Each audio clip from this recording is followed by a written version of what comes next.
നിങ്ങളുടെ പള്ളിയിൽ ഉസ്താദ് കായലിൽ ചാടി മരിക്കുകയാണ്. നിങ്ങളുടെ മക്കൾക്ക് ബിസ്മി അല്ലാത്ത ബാണ്ടല്ലോ, ആ അക്ഷരം പഠിപ്പിച്ചു കൊടുത്ത, സീന് പഠിപ്പിച്ചു കൊടുത്ത ഉസ്താദ് കടക്കണി മൂലമാണ്. വേദന തോന്നില്ലേ? ഈ കാണുന്ന മയ്യത്താരെന്നറിയോ? നമ്മുടെയൊക്കെ മക്കൾക്ക് അള്ളാനെ റസൂലിനെ പരിചയപ്പെടുത്തി കൊടുത്ത, ബിസ്മിയും ഹംദും ഒക്കെ അവിടെ കുഞ്ഞിളം നാവ് കൊണ്ട് പറയിപ്പിച്ച, പഠിപ്പിച്ചു കൊടുത്ത ഒരു മദ്രസാധ്യാപകൻ, കേവലം 11,000 രൂപ മാത്രം ശമ്പളം ഉണ്ടായിരുന്ന അഷ്റഫ് ഹുസാൻ്റെ മയ്യത്താണ്. കടക്കണി മൂലം അദ്ദേഹം എത്തിയതാണ്. നമ്മുടെ ഉള്ളുലയുന്നുണ്ട്. ഇസ്ലാമിൽ കടുത്ത പാപങ്ങളൊന്നാണ്. അതിനദ്ദേഹം ഒരുങ്ങി തയ്യാറായത് മറ്റൊന്നുമുണ്ടല്ലോ. ഒരു നിവൃത്തിയില്ലാതെ വന്നപ്പോൾ മനസ്സിൻ്റെ നിയന്ത്രണം വിട്ട് അദ്ദേഹം എടുത്ത് ചാടിയതാണെന്ന് അറിയാൻ കഴിഞ്ഞു. ഇനി കാണാൻ പോകുന്ന വീഡിയോ ഒരു പക്ഷേ ഇന്നല്ലെങ്കിൽ നാളെ ഇതുപോലൊരു വാർത്ത നമ്മൾ കേൾക്കേണ്ടി വരും. നമ്മളൊന്ന് കണ്ടു നോക്കിയ വീഡിയോ. എൻ്റെ ഉമ്മ മാത്രമേ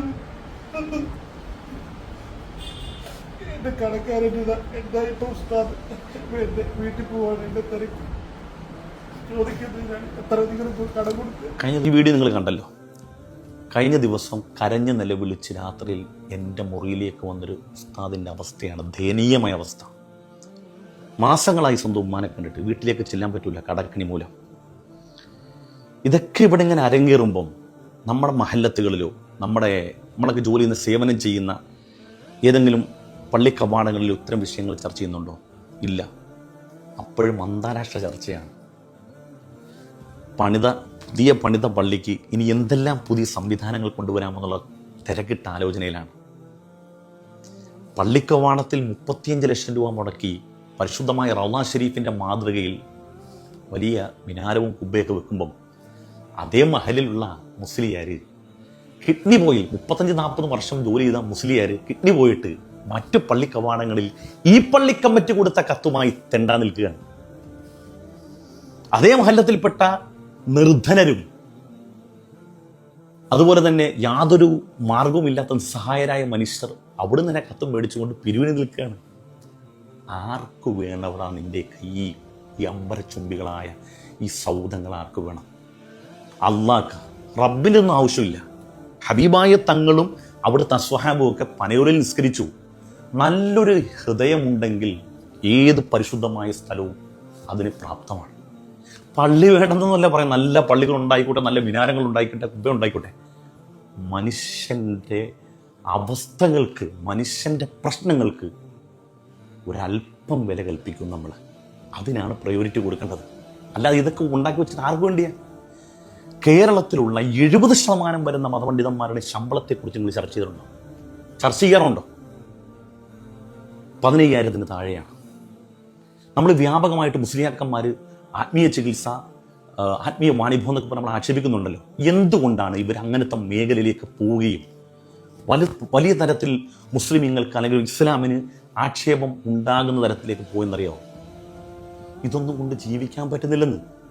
50 രൂപയുടെ ബിസ്ക്കറ്റിന് എൻ്റെ മോക്ക് 50 രൂപ, എൻ്റെ സിദ്റ മോക്ക് 50 രൂപയുടെ ഒരു ബിസ്ക്കറ്റ് മേടിക്കാൻ ചെന്നാൽ 25 രൂപ കൊടുത്തിട്ട് ഇത് ബർക്കത്തുള്ള പൈസയാണ്, ബാക്കി 25 ബർക്കത്താവട്ടെ എന്ന് പറഞ്ഞാൽ കടക്കാരൻ ബിസ്ക്കറ്റ് തരുമോ?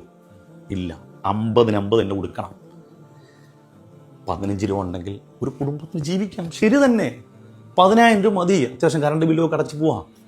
ഇതിനിടയിൽ കുട്ടികൾക്ക് രോഗം വരില്ലേ? ഭാര്യയ്ക്ക് രോഗം വരില്ലേ? ഒരു മാസം എത്ര പാമ്പേഴ്സ് വേണം കൊച്ചു കുട്ടികളുണ്ടെങ്കിൽ?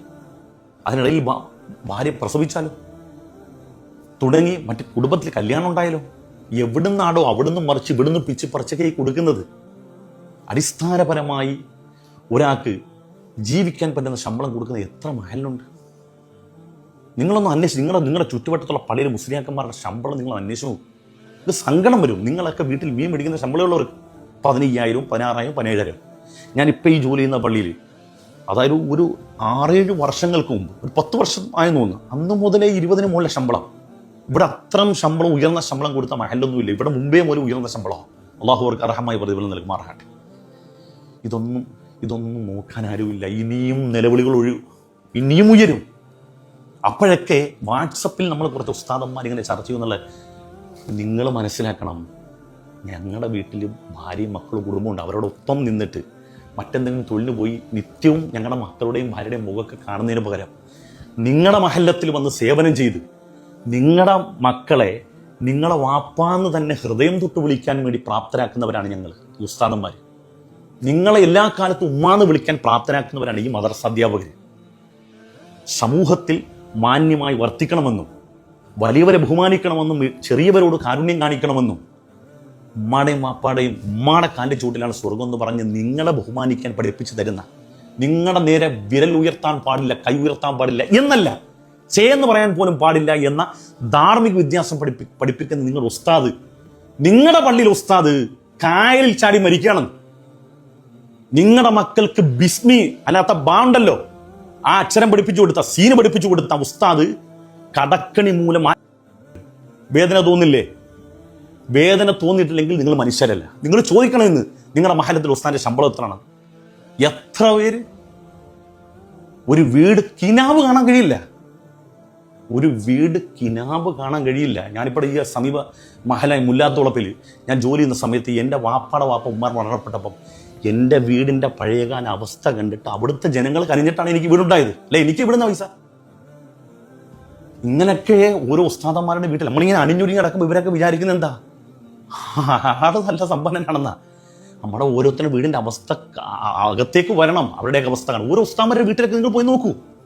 പക്ഷേ അൽഹംദുലില്ലാ ഞങ്ങളൊക്കെ ഇസ്സത്തോടുകൂടി ജീവിക്കുന്ന കേട്ടോ. നല്ല ആഹാരം, നല്ല വസ്ത്രമൊക്കെ ധരിച്ച് റാഹത്തായിട്ടാണ് നടക്കുന്നത്. ഞാൻ പറയാണ്, ഇതിനിടയിൽ എന്തെങ്കിലും ആവശ്യം വന്നു കഴിഞ്ഞാൽ, ഇപ്പോൾ പരിശുദ്ധമായ റമദാൻ മാസം വരുമ്പോൾ മാത്രമാണ് ഒരു 50,000 രൂപ 60,000 രൂപ ഒന്നിച്ച് കിട്ടുന്നത്. അല്ലാതെ ഇപ്പോൾ ഇവിടുന്ന് കിട്ടാനാ? മറ്റുള്ളവർക്ക് സീസൺ പണിയെങ്കിലും ഉണ്ട്. നമ്മുടെ ആകെപ്പാടെ സീസൺ വർക്കെന്ന് പറയും, സീസൺ പണി എന്ന് പറയാൻ പറ്റുന്നത് ഈ റമദാൻ. ഇങ്ങനെ എത്ര മനുഷ്യർ ഇതിനൊന്നും അറുതി വരുത്തില്ല, ഇതിനൊന്നും മാറ്റം വരുത്തില്ല. പള്ളികൾ ഇങ്ങനെ ഉയർന്നുകൊണ്ടേയിരിക്കും, മുക്കിന് പള്ളികൾ വരും, 1000 സംഘടനകളുണ്ടാകും. പക്ഷെ ഉസ്താദന്മാരുടെ പ്രശ്നങ്ങൾ തൊടത്തില്ലത്. ഞാൻ മുമ്പ് സേവനം ചെയ്തൊരു മഹലിൽ ഞാൻ പോകുമ്പോൾ 12,000 രൂപ ഈ എടുത്തു. അയാളെ കണ്ടപ്പോൾ കുറേ മുമ്പ് കേട്ടോ, അയാളെ കണ്ടപ്പോൾ ഇപ്പോഴും 12,000 ശമ്പളമാണ്. എന്നെ അലിഫും ഭാവം പഠിപ്പിച്ച എൻ്റെ നാട്ടിൽ എൻ്റെ മഹലിലെ ഖത്തീബ്, അദ്ദേഹം അവിടെ ജോലി ചെയ്യിക്കുന്ന സമയത്ത് ഞാൻ മുത്തഅല്ലിമല്ല, ഞാൻ ഓതി ഇറങ്ങിയപ്പോൾ ഞാൻ മേടിക്കുന്ന ശമ്പളം അദ്ദേഹത്തോട് പറഞ്ഞപ്പോൾ അദ്ദേഹത്തിന് കണ്ണ് നിറഞ്ഞു പോയി. ഈ അടുത്ത സമയത്താണ് അദ്ദേഹത്തിന് 15,000 രൂപ ശമ്പളം, 17,000 രൂപ ശമ്പളമായത്. എത്ര കൊല്ലം മുമ്പ് ഞാൻ മേടിക്കാൻ തുടങ്ങി 17,000 രൂപ. ഇതാടോ അവസ്ഥ. പിന്നെ കുറച്ച് ഒച്ചപ്പാടും ബഹളവും കുറച്ചൊക്കെ ശബ്ദത്തിലേക്ക് ഓതാൻ കഴിയുന്നവർക്കൊക്കെ നല്ല ശമ്പളമാണ്. ഒരു മഹല്ലത്തിൻ്റെ നട്ടലെന്ന് പറഞ്ഞ ഇവിടുത്തെ മദ്രസ അധ്യാപകൻ, ഒരു സമൂഹത്തെ വളർത്തിക്കൊണ്ടുവരുന്ന ഉദ്ധരിക്കുന്നതിന് മദ്രസ അധ്യാപകൻ, അവന് വെറും 4,000 ഉളുവ ശമ്പളം കൊടുക്കുന്ന 5,000 ഉളുവ. മനസ്സിലായ? ഇത്രയേ ഉള്ളൂ ശമ്പളം. ഞാൻ കൂടുതലൊന്നും പറഞ്ഞില്ല, കാരണം ഈ വികാരാധീനായി എന്തെങ്കിലുമൊക്കെ പറഞ്ഞു പോകുന്നു പേടിച്ചിട്ട് ഞാൻ വിടുകയാണ്. നമുക്ക് ഈ വിഷയത്തിൽ എനിക്കൊരു പ്രതീക്ഷയില്ല. ഈ വിഷയത്തിലൊന്നും നമ്മൾ RSSകാർക്ക് മറുപടി പറയാൻ നടക്കുന്നു, ഫാസിസ്റ്റ് ഏരിയ നടക്കുന്നു, ഭയങ്കര ചർച്ചയാണ് ഇവിടെയൊക്കെ. മുസ്ലിയാക്കന്മാരുടെ വിഷയങ്ങൾ പറയാനും അവരുടെ അവസ്ഥ പറയാനും അങ്ങനത്തെ ചർച്ചയൊന്നും വേണ്ട. ഉസ്താദ് ഫാസിസ്റ്റ് സൗകര്യമില്ലായിരിക്കുകയാണ്. ഇനി പറയുന്നില്ല, ആ വിഷയമൊക്കെ നിർത്തി. എന്തിനാ സംഘപരിവാറിനെ പറയുന്നത്? അവർ നമുക്ക് എന്ത് ദ്രോഹം ഉണ്ടാക്കുന്നു?